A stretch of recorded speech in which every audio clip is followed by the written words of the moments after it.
Assalamu alaikum wa rahmatullahi wa barakatuh. Welcome, dear viewers from all around the world, to another edition of your favorite program, Book Review, of course, on your favorite channel, Huda TV. In this episode, we are going to continue to talk about a wonderful book written by a wonderful man, a prestigious guest on our program this afternoon. He has written many books regarding this topic and conducted many analysis of this topic, which is financial transactions and business, financial contracts rather, and business transactions in Islam. He has worked as a consultant for many governments, including the UK, Yemen, and his native Egypt. It's a very important topic, really, for all Muslims. And here is a book here. If you can definitely take a look at it, hopefully, and benefit from it. Jurisprudence in Financial Contracts and Business Transactions. If you caught the previous episode, we spoke a little bit about the permissibility of auction sales, commitment, what it means to be committed to Islam, as well as some other topics regarding property in Islam and what property means in Islam in comparison to the Western world and private property, the concept of private property. In this episode, inshallah ta'ala, we will continue discussing these topics with our friend and our sheikh and our respected doctor, Dr. Samir Radwan. Assalamu alaikum, Dr. Samir. Alaikum salam wa rahmatullahi wa barakatuh. Doctor, thank you for your time. I would like you to continue to discuss these interesting topics. In fact, you had mentioned something to me before the episode, the INA sale. The INA sale. Yes. Can you discuss this? Yes. INA sale is not a real sale. It is only a way for getting money by illegal ways. Those who transact in this transaction are in reality don't like to buy this commodity as a sale, but they want money and they make a trick for getting money by anyways. How? What about the mechanism of this to be understood, to be more understood to other people? Mr. Khalid, for example, or Mr. Malik, for example, went to an agency for cars and asked for the price of this one car that he chose. Okay. They told him that this car it wears 10,000 cash and 100,000 cash, example, okay. and 150 on credit. Okay. Yes, okay. Yes. He said, okay, I am going to buy it. Then he wrote the checks and signed upon it and handed them to the seller. Okay. After that, he asked the seller, what are you doing? Suppose that you are now going to buy this car from me. How much you would pay to me if I sell it to you cash now? Yes. Huh? Yes. What if I want to sell it to you now for cash? Huh? How much would you pay for me? He said to him, 60,000 only. 60,000 only. Although he bought it for 150,000 on credit. Yes. Yes. He said, okay, I agree. I agree. Okay. Then he took the 100,000, okay, and went.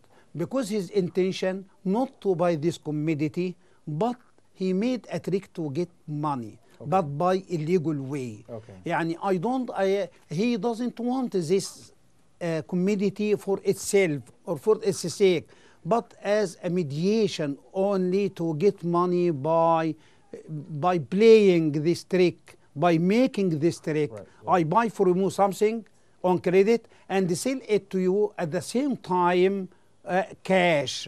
Right. Yeah. That means, what does it mean? That I buy 50,000, I buy from you 50,000 Egyptian pounds for 100 and to be delayed after a future date. Right, yeah, okay. That is a form of usury. That is the worst form of usury. Okay. I buy and I get, it is usury. As if you give me now 50,000 and you restore it 150,000. Okay. That is why it is forbidden in Islam. Rasulullah sallallahu alaihi wasallam al-ina forbid the ina sale, and it is called the ina sale because the word ina in Arabic means ayn in Arabic. And the ayn means cash only, means money. Money, Okay. it is the same. That means that he is asking for money, not for the commodity. But he make it as a mediation for dealing in this by this trick which he has invented, not to buy the commodity. He doesn't want it for itself, but he wants it to sell it again to him. If he sell it to the same seller, it is of Ina. And if he sells it to another one, it is called nowadays tawarruq. You may hear about something tawarruq, and I find, and many jurists find, that tawarruq and Ina is the same. It is the sister of Ina. Okay. It's a sister. No difference between them, whether for another one or for the same seller. Okay. And Thank you, doctor. But for example, if I purchased a car if the car costs $100,000, 100,000 pounds from the bank, from a conventional bank, and the Islamic bank buys the car and sells it to you for 150,000, is that permissible?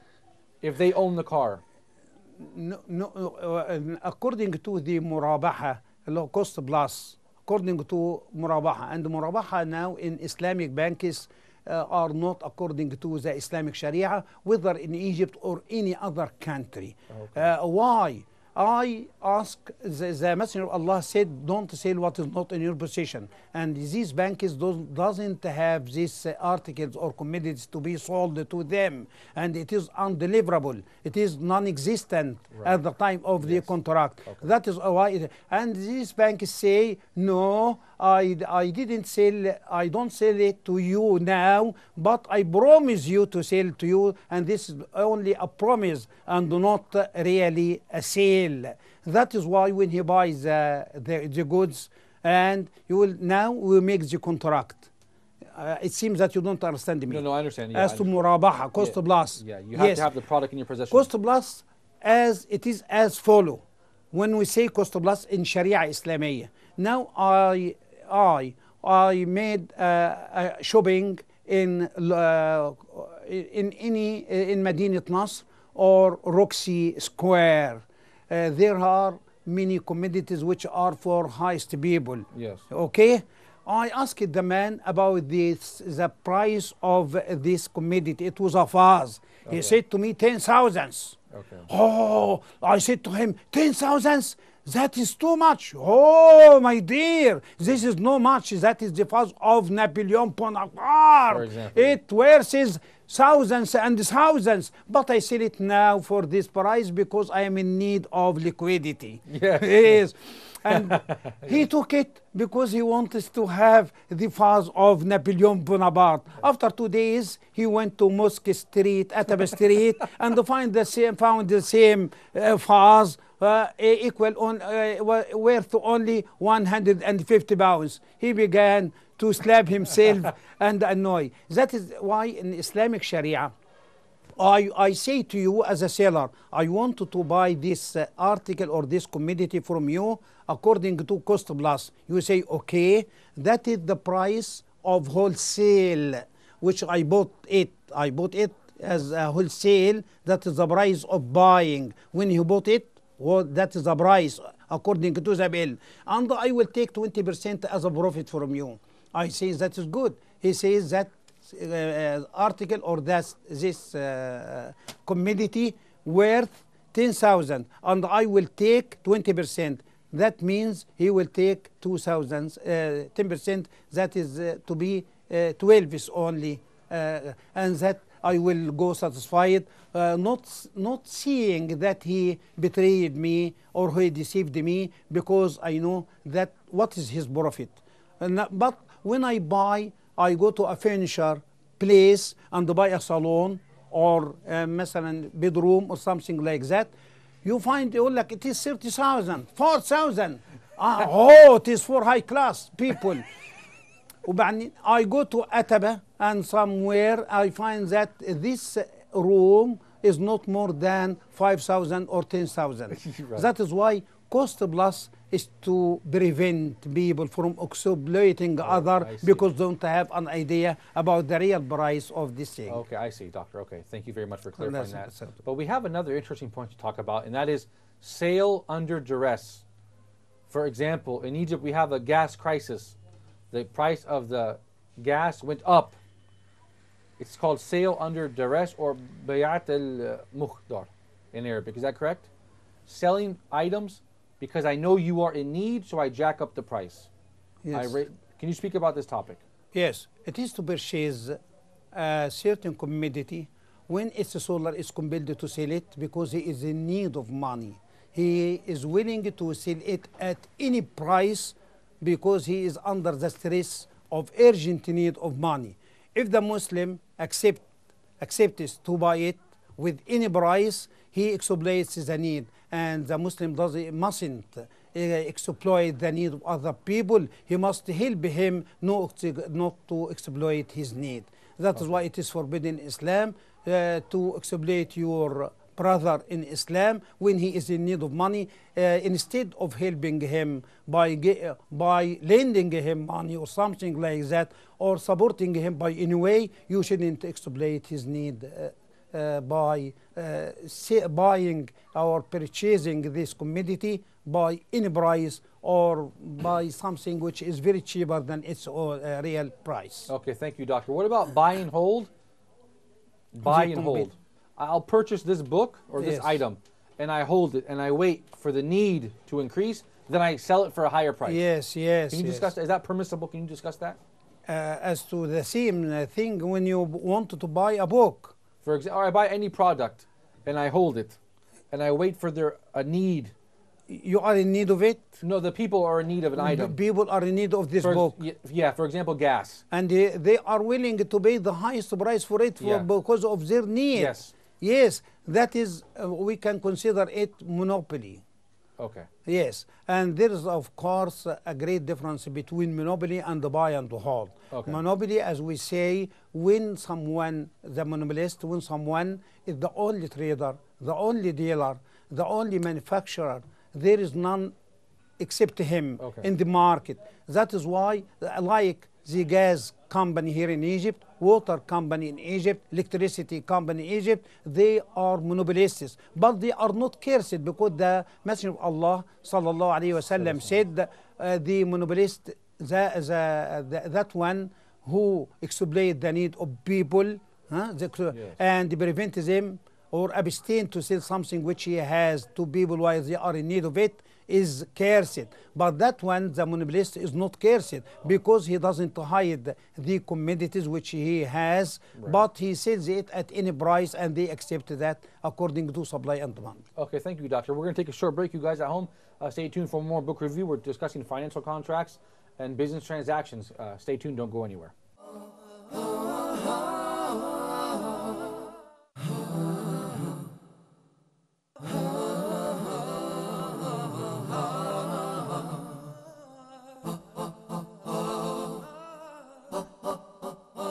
Assalamu alaikum rahmatullahi wa barakatuh. Welcome back to Book Review, where we are discussing financial contracts and business transactions in this wonderful book written by Dr. Samir Radwan from the University of Al-Azhar here in Cairo, Egypt.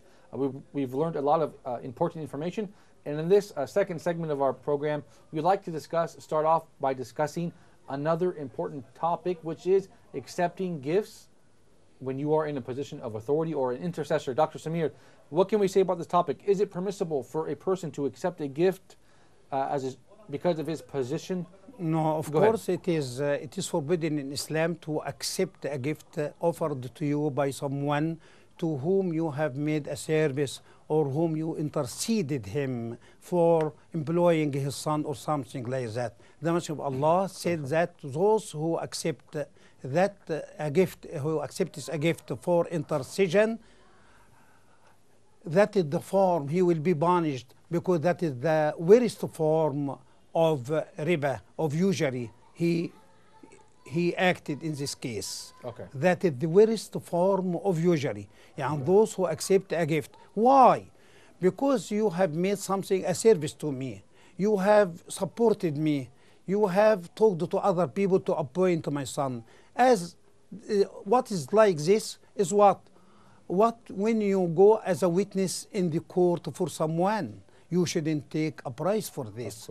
When you when you are asked to give a collateral or to guarantee someone for buying some things, you should have the price of this. This is something of kindness or kind action from you, and when you do something for your brother Muslim, you shouldn't have the price because you didn't sell to him something and you didn't, but you try to assist him for doing something like that. Okay, thank you, Doctor. No. I noticed in the beginning of your book you wrote about, on page 26, pillars of the contract. Pillars of the contract. Can you discuss that for us, Doctor? That will take a very large time if we try to discuss this. Can you just summarize it for us, or? I think this will take a larger time because the contract is something very academic. Can you pick one topic that you feel is important? To give a new an idea. Yeah. Yes. When you buy something, you must be mature. You must be mature. Your age must be at least 21 years when you do something like that. That is the first. You must have the capacity, because not everyone has the capacity, whether legal capacity or positive capacity. Oh, right. As to the capacity, and as you know, someone are insane. Someone may be insane, right. magnoon.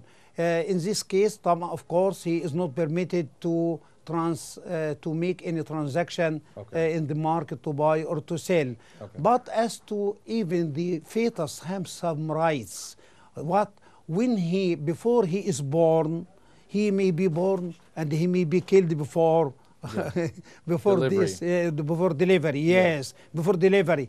But he has rights, even he is still according to the say of many jurists.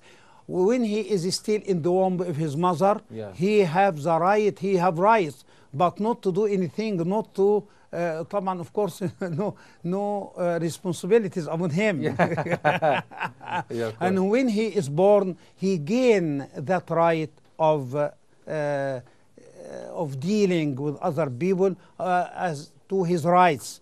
But as to the responsibilities, it is delayed when he reaches the age of puberty. Okay. Yes. Maturity. But this subject, if I say it as to the contract, when you sell something, you must have it, you must own it, it must be deliverable at the same time.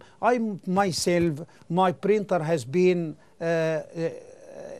didn't work probably. That is why I wanted to buy another one from. It was baked, it was wrapped in some papers and plastic. I said to him, I wanted to try to see it. He said, no, it will be used, and if I sell it according to this case, it will be sold as used. I said to him, that is forbidden in Islam, because the Messenger of Allah said that it is forbidden for you to buy or sell something which you haven't seen.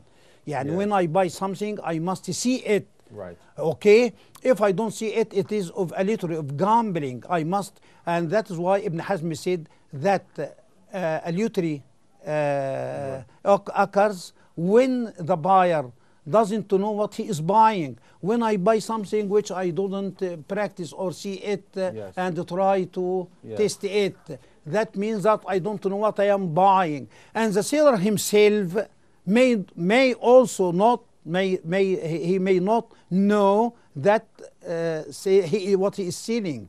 Yes. That is a problem. That is why it must be existent. Suppose now that I have something and it is in my stores, it is also forbidden. It is also forbidden, and Imam Shafi'i said that it is absent sale, even it was present. Okay. Until it is deliverable at the same time, seen by the purchaser, and he tested it as he likes. Okay. But as to the contract, the partial and many things can't be discussed now. Okay. I'm sorry. Well, Doctor, I have a quick question for you. If I want to purchase something on the internet, yes, and I see the product, can I purchase it? I didn't feel it. I didn't. Yes, but you must have the option to return it back, you must have, يعني the seller must tell you that you have the option to return it back if it is not according to the descriptions or the particulars and data which have been exposed in the television and the internet. يعني I can buy through the internet, but on conditions that if I hit the option, that is why there was difference between the jurists in this field. Imam al-Shafi'i said it is forbidden because the Messenger of Allah said that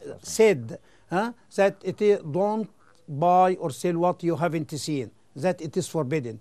Malik said it is by description. If you describe the commodity to me as in the television and the internet, if you describe it and at the same time I have good knowledge about it from this particular and this data, and at the same time you give me the option to return it if it is not applicable to this data, in this case I should return it back to the seller.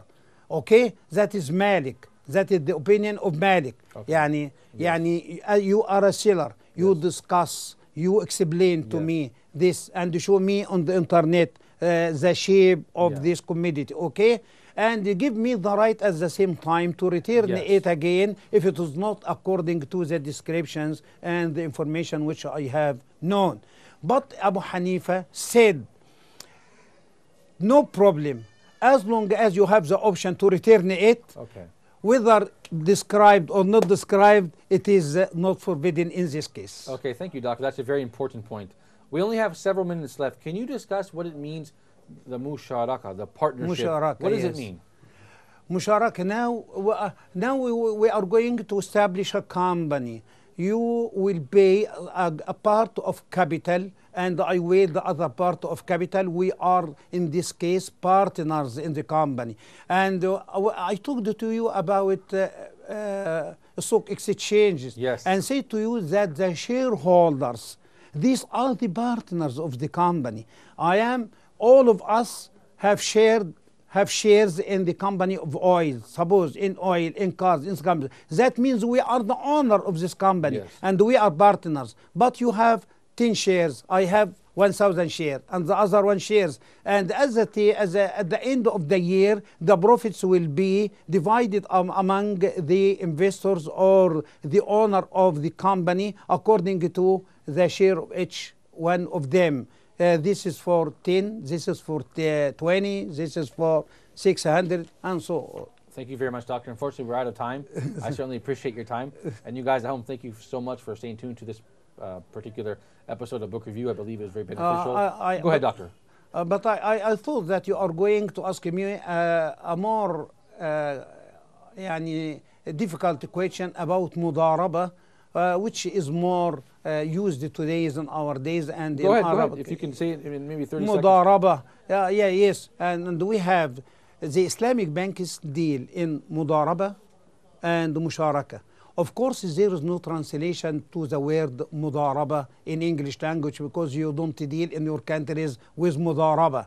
You don't know the meaning. But mudaraba, when someone is willing, you have money, you have capital, and I have no capital, but I have an experience, an experiment.